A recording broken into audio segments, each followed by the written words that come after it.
Assalamualaikum Pak Gisi. Waalaikumsalam. Pak Gisi nya putra kampung Pak Gisi. Kampung Bu, Kabupaten Palembang. Jadi soro Gisi nya. Cilung, Ron, sonan Ron. Azhari. Azhari.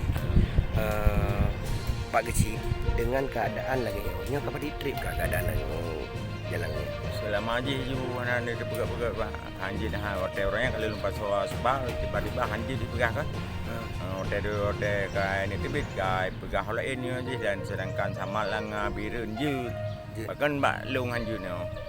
Jadi jalannya highway aspal. Highway aspal. Jadi ikut jalan negara-negara ni. Highway aspal dengan pengampung. Dengan pengempung peng kecamatan Highway di ke kabupaten Highway. Highway. Jadi gimana sih? Yang ke lagi olah meresahkan masyarakat ru tapi alasan je jalan ren jalan PDAN.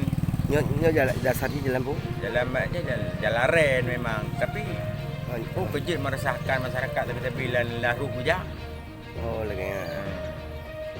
Apabila singa kai dibangun silakan cop pula. Silakan kita kon tak cok tanah ji. Malah tanah matang dari dasar. Tanah dari dasar. Alasannya hanya di aspal karena nyo tak tanah PDA. Milik negara. Milik negara. Kan bukan negara. Kan hanya dia pakai. Ya. Sedangkan tanyo ane negara PJ hanya tak pakai. Kan hanya dia pakai.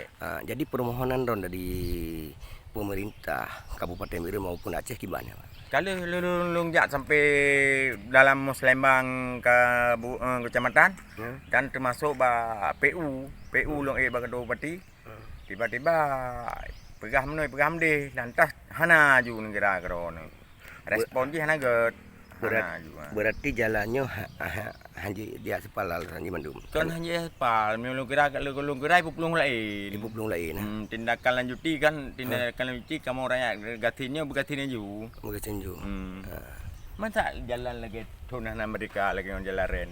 Oh ya. Jadi semenjak Indonesia merdeka jalan mentang-mentang lagi. UPA mendamah macam-macam undang-undang mendamah kanun mendamah urung mentang laru. Jadi koji drone lagi dari pemerintah. Jadi untuk semiki perhatian lah. Jadi jangan dipersulitkan. Demi kebutuhan masyarakat kampung setempatnya. Nyalengin apa sih? Malah kan kamu masih dalam kekompakan desa kan alhamdulillah dekat tapi masyarakat